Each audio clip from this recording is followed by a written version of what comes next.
Go to that 4-pointer podcast. 4 points, 3 blokes, 1 table. That is way too good for us. I've got a couple new facts we're going to be talking about, a couple new topics we're going to be talking about here as round 1 approaches. With me as always, well, at least for the 1 episode we've shot so far, Drew to my left, Ben to my right, and of course I'm Kenny in the middle. First up, boys, round 1. Naturally, a couple of surprises usually happens as far as team list goes. Team lists have been released, and we're going to be talking surprising omissions. And Ben, how about we start off with yours? You've got one who's not been left out of the side, but has been left out of the starting squad. Josh Maguire Moose to the bench. Yeah. Look, when I saw this, I was a bit surprised, but then given some context here, I think the Cowboys have arguably got the best forward pack in the comp. Mm-hmm. Who do you move? Do you move Taumalolo? Do you move Matt Scott and put him in the front row? Yeah. So I guess it's not the worst move in the world. So it is odd though. I mean, you imagine going from an Australian lock, relegated to number 16. Are they just warming him into the team though? Maybe it's more of an initiation thing where you got to earn your spot. It could be that. I mean, no one displaces Jason Taumalolo, but then where do they play Maguire? I mean, Taumalolo plays how many minutes a game? Probably like 60 minutes-ish. He's big so where does Maguire fit in? I mean, I could only see him playing in the front row. I wouldn't be playing him on the edges. What do you guys think? Well, let's talk the obvious too, that it's hard to shift. Matty Scott is returning from injury. Hell yeah. JT, we discussed, you can't move him. He's too much of a talent. The other man is Jordan McLean, the big New Zealander. Now, there's the one who obviously wanted out during the preseason. And I think you've just got to trust the coach's call here. But that brings me to my next point. Is this? I mean, you got to imagine JT isn't the other JT. Jonathan Thurston's gone. Is this Paul Green sort of reasserting his authority, saying that just because you're a big name signing doesn't mean you're an automatic spot? Yeah. Yeah, I think maybe there's probably a lot of that in there. I don't know. There could be issues with training. There could be a lot of things. I don't know. But yeah, you're right. It is odd. I think a lot of people thought he'd slot straight in. Pretty marquee kind of signing. I don't know. Yeah, it's going to be very interesting to see. I mean, he may well start the game in starting run, like the run on. So who knows? Let's be honest. I mean, he is a lock. That is his best position. He's a middle forward. Is it possible that ace up the sleeve, Paul Green puts Taumalolo on the edge when Maguire comes on and plays Maguire at lock?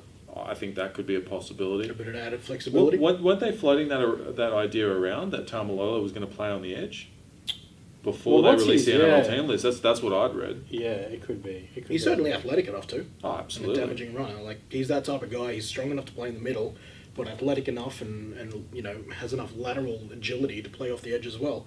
So I don't think it's necessarily a bad thing, but at the end of the day, if you look at the forward pack from the Cowboys, it's a competitive forward pack.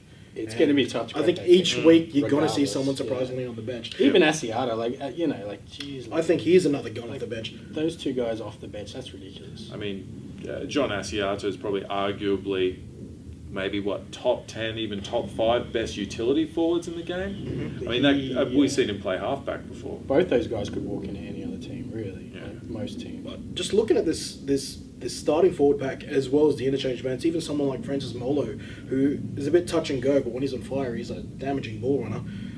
This is a forward pack that can do some damage in winter. Like, come those winter months where the ball gets a bit dewy, and you're going one out. I mean, not only that, imagine playing them up in North Queensland. Like, if they're conditioned for that and you're not, like, that is going to be a tough day out.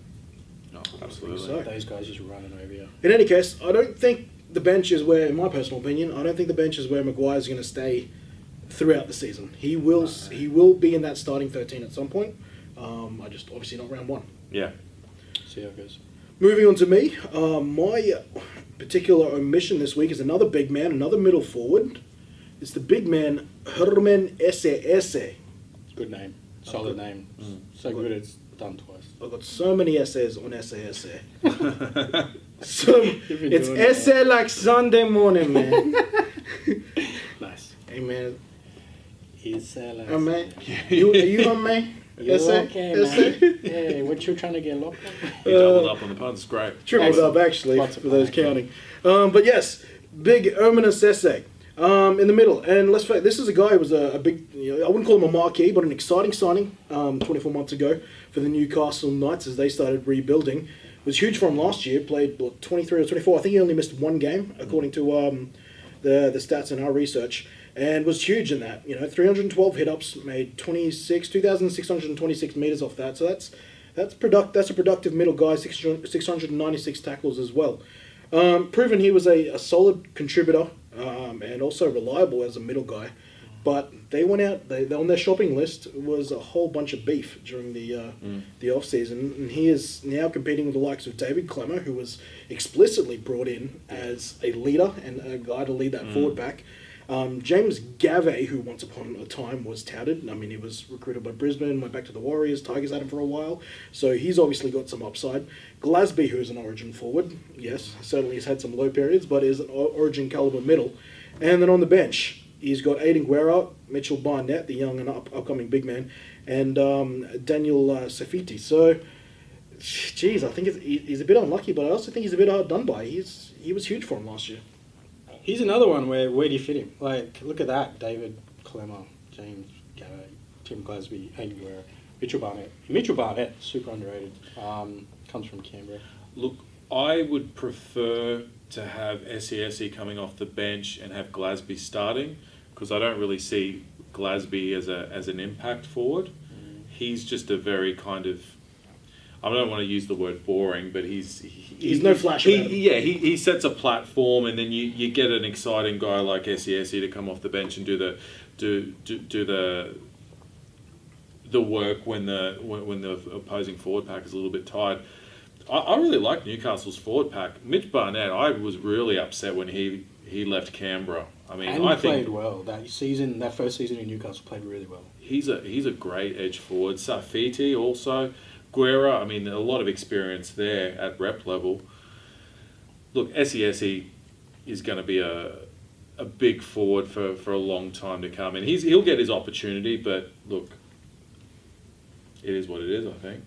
And sometimes it'll just come down to trials football, and I didn't see it. I'm not going to claim to see it. Apparently, one of the trials, a few defensive lapses, which could have been the difference maker. But according to a bunch of local writing sites in Newcastle, the coaches deliberated a long time about this decision. This was something they did not take lightly. So, with that said, I wouldn't be surprised. Round 2, round 3, he's straight back and possibly even starting for Newcastle. They Knights. could just be going with the hot hand, like whoever's training the house down that week, they go into the starting lineup. They could be rolling each week. And mate, moving away from the big men, your mission for week 1. Josh Reynolds, Of course. Tigers. A little bit of a shock. I don't know. He's on big money, I think. Yeah, like 3 million a season. Are you going to tell me that Benji Marshall at age, 35, 30-something? 34. 34. Is a better option. And not only that, he's not even on the interchange bench. He's not got that utility role. Like, I don't know what's going on there. Maybe there's something behind the scenes that we don't know about. But it seems like an odd admission. At least on the surface. I don't know the full story. I haven't really researched it. But yeah, why is he not even in the sort of... Look, I think it's alarm bells for the Tigers if they're leaning on Benji. Like, No, it really is. Robbie It's- Farah, Benji Marshall, like, Yeah, great team in 2008. I don't know what their succession plan is, Yeah. but he could have retired 2 seasons ago, and Yeah. that Reynolds isn't starting is very worrying, because Reynolds was a player that had so much promise. He was a rep level player. He dropped in form. I mean, he's been in and out with injury, disciplinary issues, all the rest of that sort of stuff, but he should be the linchpin in that team. He should be the leader in the halves. The money he got thrown at, the money that was thrown at him, I should say, certainly suggests that. Yeah. But look, to the coach's credit, he's playing his best, what he believes is his best 17. But Maybe he knows something we don't. Yeah. possibly, but they did mention that part of the reason why he couldn't be included in the 14 jersey was that they felt against Manly there's a lot of hard running forwards, and they wanted to try and go pretty deep on the interchange bench with a few bigger players. Okay. But Some you've sort of got justification. 2 guys pushing mid-30s in Benji and Farah. What if one of those guys go down in the first 10 minutes of the game? What do you do then? The risk you Who take comes is- on, Russell Packer? Like, what's going on? So another point that it relates to a topic that we're going to be talking about later is that the missing situation of Zembai, who's out for the first couple of weeks in injury, he was announced captain pretty early. So maybe it's a leadership thing. You want to move someone who is like Benji, who has led the team, led the Tigers before. I don't know. It's not like Josh Reynolds is a young bloke. He has led before, so that's probably a piss poor excuse too. But that's just another probably, small justification as to why the decision was made. But What's their expectations this year, honestly? Like, do they honestly believe they're a top 8 chance?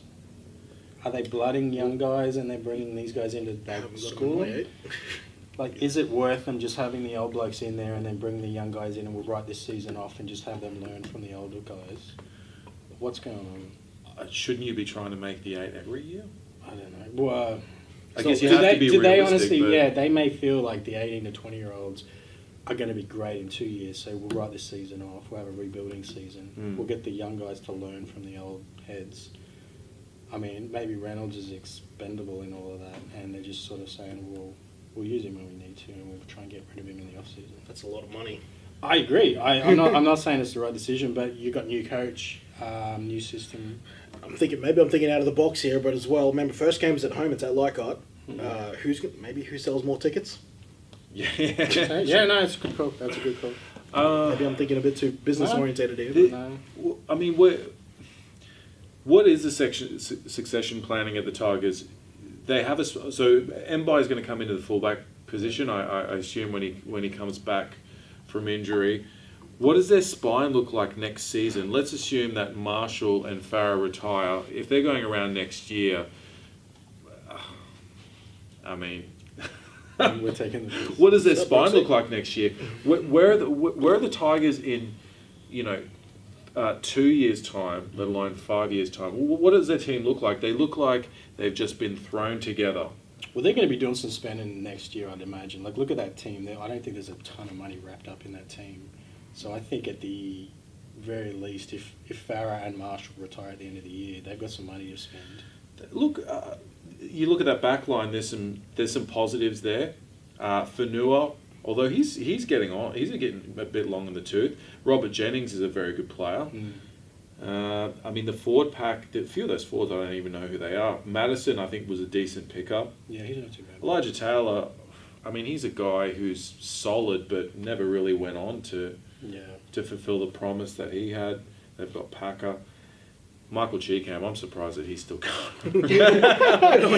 Keep going, Cheeky. Keep Snake in wherever you yeah. can. He'll show up. He plays, 5 games a season or something? Yeah. That's 5 games more than us, I guess. Yeah. But yeah. Oh, well, and that is point number 1, round 1 admissions. Let's see if these blokes poke their heads in round 2, round 3, or some point throughout the season. All right, we are shooting this podcast on the eve of season 2019, the NRL season 2019. Broncos and Storm to be kicking off within the next 30 or so hours. So, no better time, lads, to reveal our top 8 predictions, don't you think?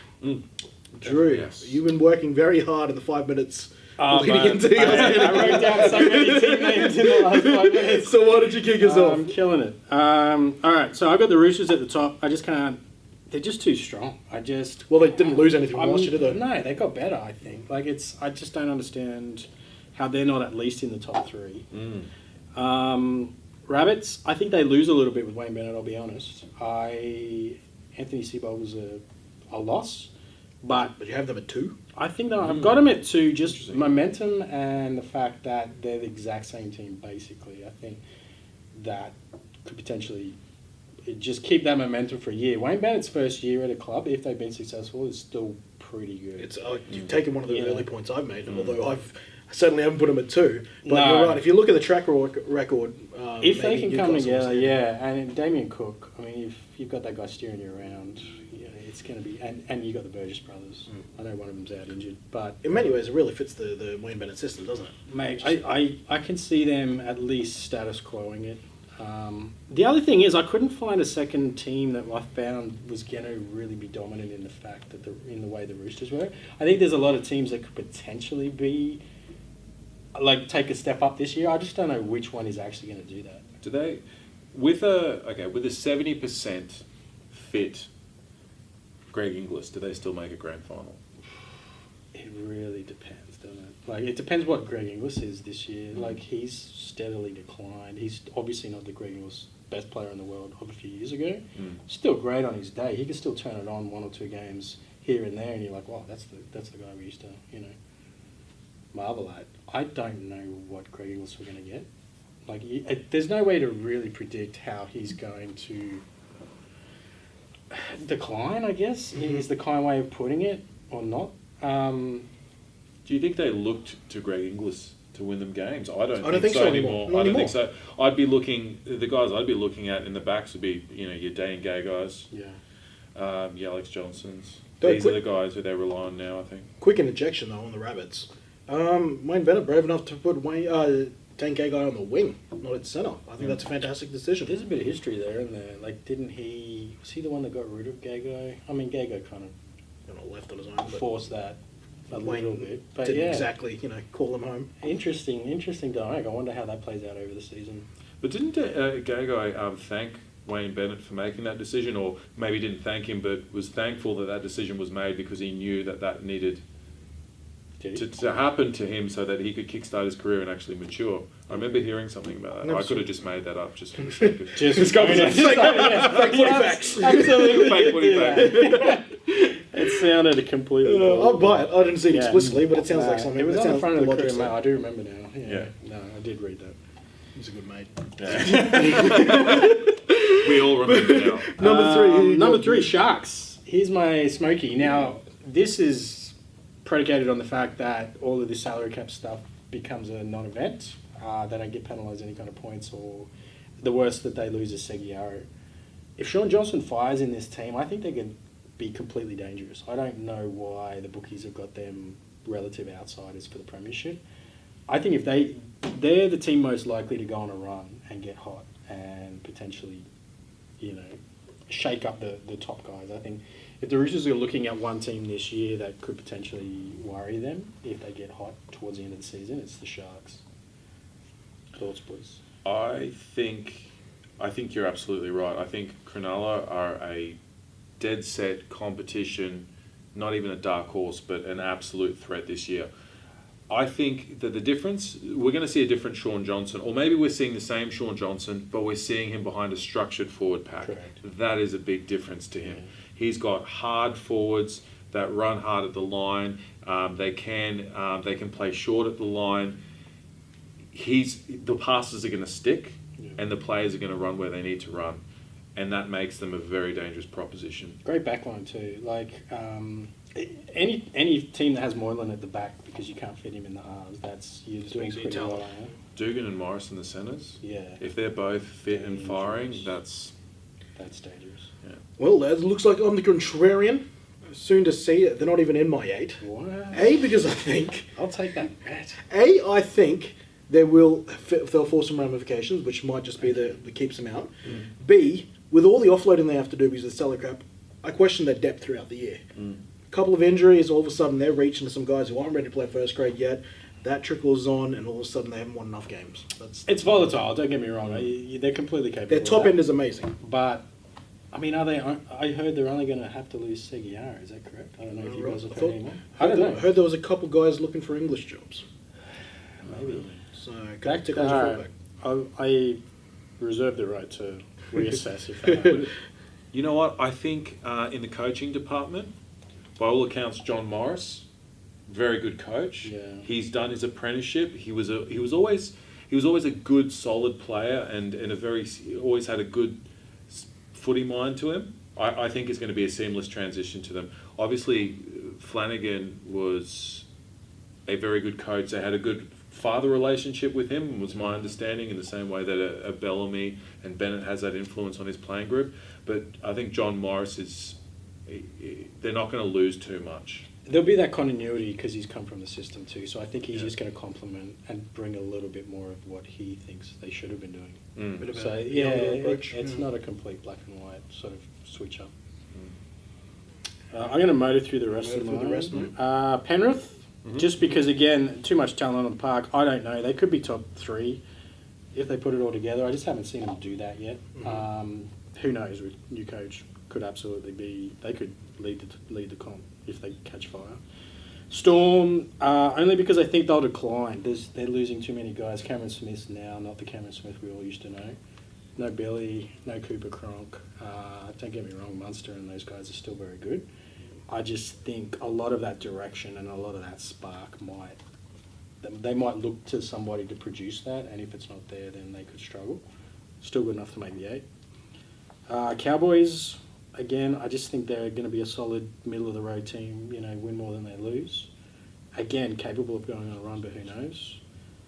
Broncos, just based purely on the fact that they have talent and Anthony Seibold. And the Knights might sneak into 8. I like that. Again, if it gels, it has to gel. Kalen Ponga experiment has to work, or at least work well enough for them to come in. I think maybe this is a stepping stone season for them. They might make the 8 this year and then look to try and crack the top 4 this following season with Ponga at 6. Well, they finished 11th last year, so they're on that middle. Bought really well, though. Yeah, they I did. think. And if Kalen Ponga works, they could be higher than 8 in my opinion. If it doesn't work and it's just a building year, 8 to 10. I think they might be one of those frustrating teams. One week they'll blow a team off the park, the next they'll be unexpectedly horrible, and that's why they probably just miss out on the 8 of mine. But that rounds out your top 8. I'll try to speed through mine a little more in batches. So my top 3, I got one I'm a little surprised that we're yet to see obviously yours, Ben, but I've got the Panthers at number 1, taking out the minor premiership. I think Ivan Cleary coming in. With the talented roster they have, they've got some of the biggest pieces to make a run at a premiership. They've got plenty of X factor in the backs. They've got halves to get it done. New head coach, I think, knows what he's doing, and a good enough forward back. A forward back that will not lose your games, in my opinion. And I think those halves are ready to go. I think Cleary's ready to go, especially under Daddy. I think the Panthers are absolutely. I think they're in a prime position to really make some noise. It could easily be the Roosters, who are sitting at number 2 for me. I just think it's hard to go back-to-back minor premiers and subsequently premier winners as well. Hence why I've simply got them at number 2. That's my justification. They could easily be number 1. And my next the next top 4 are 2 other teams that I think will win. Based on consistency, and that is the Storm, who I think still haven't lost enough to be taken out of contention. Broncos, maybe a little higher because they're a homer pick there. Still think they've got a lot of talent, a lot rests on the halves, as does the situation of 5 with the Cowboys for me, which is another situation. They've got an amazing forward back. And if Tamari Martin kills it, then this is going to be one hell of a show for the Cowboys, who could easily push for top 4. Oh, look, I think the Cowboys can win it all. If they put it all together, they can absolutely. I feel like you don't even need Timuria. I call him Timuria. I gotta stop doing it, but I just every time I see his name, I just see Timuria. He doesn't even need to fire. I just think he needs to do his job and run behind that forward pack. Yeah. And if Michael Morgan takes hold of the team and says, right, it's my team now, we're gonna go. And Granville's, at least Granville light of a few years ago when he was on fire. They could absolutely, run through the team. So I almost feel I've got them too low there, but there's too much consistency at the top end, with the exception of maybe the Broncos. Yeah. And then rounding out 6, 7, 8 for me, Dragons in a similar sort of precedence. If that spine can get their act together, I think that'll be surprised. That is a big if. Yeah. Rabbitohs, I think you summed it up pretty nicely. Wayne Bennett, he's actually got a lot of good ingredients that he likes to play with there. Yeah. That's why they can sneak into 7. And 8, Warriors. They're my bit of a smoky to come in. I think they've cleaned house a little bit. Stephen Kearney just got renewed. Still, I still think he feels the pressure. So he's going to want to turn things around and might just be enough to sneak them into 8 again. Who knows with the Warriors? Can you ever tell with the Warriors? They could win the comp this year. Who knows? Exactly. A little bit with the Dragons as well. The Dragons will start strong like they always do, and then halfway through the year decide, the flights are cheaper, right? The week after the season. I think the big black cloud that the Dragons have hanging over their heads is the whole Jack DeBellin saga. How much of an influence is that going to have on the playing group? You've got to assume that it's going to have some kind of influence. It's a big disruption. Is he going to play? Is he not going to play? Because apparently there's no legal grounds for him to not be allowed to play. I feel like if this plays out for too long, that could derail their whole season. So he's dropped his appeal, has he not? So he's not going to play. Yeah, I think I read today that he's actually dropped his appeal against his suspension or whatever you want to call it. So he's actually going to sit down. To miss first month. Yeah, you're up. Dropped his injection, so he's taking So someone's probably tapped him on the shoulder and said, look, it's probably in your best interest. And no, you're right. Who knows? money. If he gets done for that, like then it's more than a month, isn't it? Yeah, but Yeah. honourable mentions for me, of course, is the Knights, who I think will just miss out. The Tigers, who I think could shake things up, and also the Sharks. Who, Sharks, I crazy. think are missing. You and me are That's going to my have big a side call. bet. We're going to have a I prop will bet. take that. I will take that, and I don't know if it's just because of my hatred of the Sharks. Benjamin, finish us off. Your top 8, mate. All right, Roosters. I just think that they're the team to beat. They've only gotten stronger. Angus Crichton and Brett Morris. They pick up those players after winning a comp. I mean, It's not fair. It's not fair. But we all know that the Roosters don't have a salary cap, seemingly. I'm just stay quiet. Melbourne Storm. Look, I can never discount a Cameron Smith captain team, Of course not. and they still have a great side, 1-17. They can be. Look, they're another team that can win the comp.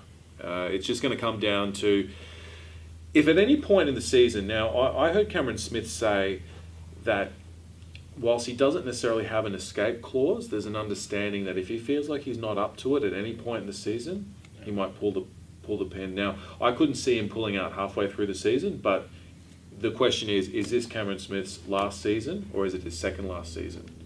He's contracted yeah. for another 2 seasons. But And it sounds like that's what he's giving himself an out. So if he shows up and he's done a Thurston and he's gone 1 year too long, he can then fall back on just kidding, like I'll just do this year and I'll do that. Yeah.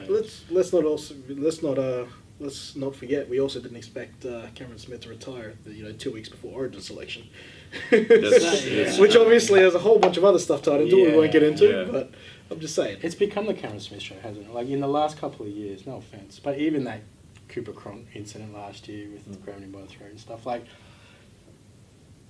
what's going on? Who's the instigator in all of this? Like, is it Cameron Smith? Like, what's going on? I know we're kind of getting off topic here, but is Cameron Smith the greatest player that we've ever seen? Now, I'm not talking just based on talent and ability. Is he the greatest player the game has ever seen? When you think about standing in the game, I don't accomplishments, think so. everything. I think if you ask Cameron Smith, he is. And Yeah. I think that's where the problem might lie. I think he's become this mythical creature, even in his own. Is he the LeBron James of the I think NRL? he is. The older he gets, I honestly believe there's a LeBron James effect happening here. He's become. He feels like he's he's a in a lot of control. one. Like he's in a one-team city. Like I can absolutely Melbourne is the Cleveland of the NRL. Let's be honest. Like no one really wants to live there. Well, 'cause I would not say, as a basketball fan, I would not say they are the Cleveland of the NRL. In The terms current of Cleveland, they're not attracting marquee Yeah. signings. Like if you're the hottest free agent on the market, you're not looking at Melbourne as your number one. You're probably looking at Brisbane, South, Roosters. Like a couple of these big market teams that are going to give you the most marketing dollars. Mm. I think I don't know. I agree. It could be a circus this year at Melbourne. You don't know because I think Munster eventually becomes the best player on that team. Yeah. And how's Cameron Smith going to react to that? Is he going to gracefully go, all right, well, I've had my day in sun and we're going to get this guy going and he's going to be the next Queensland great? Or does he try and wrestle it back and wring every ounce of it out? Look, Cameron Smith has always been very gracious in allowing players around him to flourish and do what they do best. And I think that he's going to continue to do that with Munster. And it might be in his best interest for Munster to be the best player on that team this season. They have to succeed. He needs to groom him into whatever happens next year, whether it's with or without him. But moving on, in third place I've got Brisbane. For me, I like Brisbane 1-17. I'm not crash hot on their halves, and I think we might have spoken about this last week. Last week we talked about it, yeah. Nicarima and Milford are too similar. They're ad-lib type players. I think that they're both 5'8", so I think neither of them is a halfback, personally. No, me too. So it really comes down to how they work this year, because Brisbane's another team that can win the comp. I mean, they're a team that are just going to continue to challenge every year. I just don't like them as a combination. I like them individually as players. Penrith in fourth. Again, Penrith are a team that if they switch it on, they can go all the way. Yeah. Consistency is their biggest problem. Their young players have had a few years in the league. Cleary's into his third season now? or fourth season, and he's still, what, 21? Barely. Yeah, barely 21. Yeah. All the young brigade around him have had their times. Dylan Edwards has had, what, 2 or 3 seasons now. And they're learning a new system, so, Cleary's going to bring in his own way of doing things. Do you think that Cleary's going to try and change too much, though? Because Hook had a pretty good system in place. I think they brought him in to just give him that extra kick, right? So he has to change something because it wasn't quite working. It was working fine enough, but it wasn't, to their liking. So I think he has to shake something up. Yeah. I wonder, though, how much of the destabilising factor was Phil Gould and Anthony Griffin's relationship, and not the coaching ability of Anthony Griffin. Yeah. But he seems to rub people up the wrong way. He seems to rub clubs up the wrong way because he keeps getting booted without any doing a pretty good job. Yeah, without any seeming kind of reason. Cronulla, I'm not going to touch too much on Cronulla. I mean, we've already said it. Sean Johnson will have a lot to say on how successful this season is for them. Newcastle, I think Newcastle will make the 8. Again, their halves combination is a bit of an unknown factor, but I think that halfway through this season, Kalen Ponga will have played enough at 5'8". He's a smart enough footballer and he's talented enough that I think he's going to come into his own. It's not going to be like a Jack Whiten type situation because I think Kalen Ponga's a lot better player than Jack Whiten is. And the Cowboys to round out the 8. Now, I put this 8 together, I think, nearly 2 weeks ago now, and if I'd done it this week, I probably would have put the Cowboys probably in the top 4 because I think that they're a legitimate chance. I think all these teams are a legitimate chance, to be honest. Yeah. Yeah, I really like their forward pack. I've said it before. I love their forward pack. I think if Tamari Martin does fire, even if he doesn't fire with Kahua there at the back, they've got a lot of ball playing. All right, well, there's our top 8s. If agree, disagree, think we're crazy, let us know in the comments and post your top 8s. That'll be absolutely fascinating. Next topic. All right, point 3, and we definitely haven't just come back from a lengthy break where we refilled on bevies and talked about a whole bunch of other random topics. Point 3, boys, gentlemen, lads, upset of the week. It's round 1. Games are being played for points once again, which means all the punters are coming back to the river, much like the animals in the plains of the Serengeti, straight to the river, thirsty. Exactly like that. Started with you first last time, Drew. Ben, I'll kick to you. Mate, upset of the week. What is good money? All right, Kenny. Well, what I did is I pulled up the Ladbrokes website. I checked out their odds. And That was smart thinking of you to do that. Yeah, it was. I agree. Great interface and very user-friendly, the website. I like the colour red. Me too. Red's a great colour. Big fan of red. Red. Cheers, boys. Reds. Reds. Bring it in. All right. I actually wrote down 2. One was Raiders to beat the Titans head-to-head at $1.95. Yeah. That was a heart bet, and I just thought, it's a boring bet, though.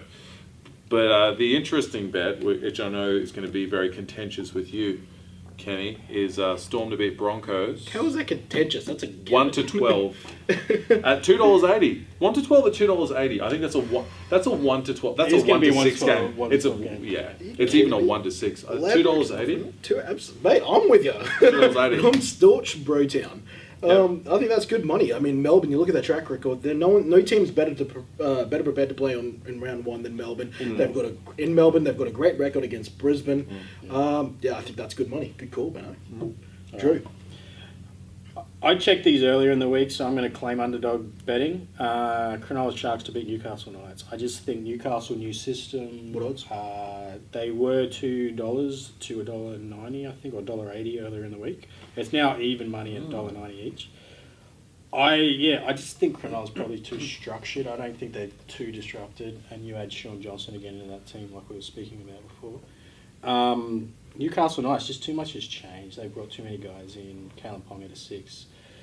It might just be a teething week for them to try and get on the same page. Cronulla, obviously much more structured, different number 7. I understand that's going to have some impact, but I think that forward pack probably you just knowing playing with each other. And I think there's probably another 1 to 12 game. I don't think so. I don't even know what it is. 1 to 12 pays more probably. But yeah, at $2 earlier in the week, I thought that was a good bet as an outsider.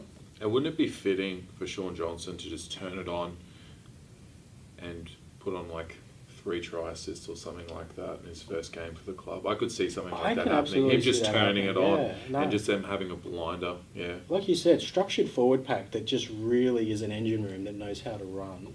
Not taking anything away from the Warriors, but there's a lot of erratic sort of play with that.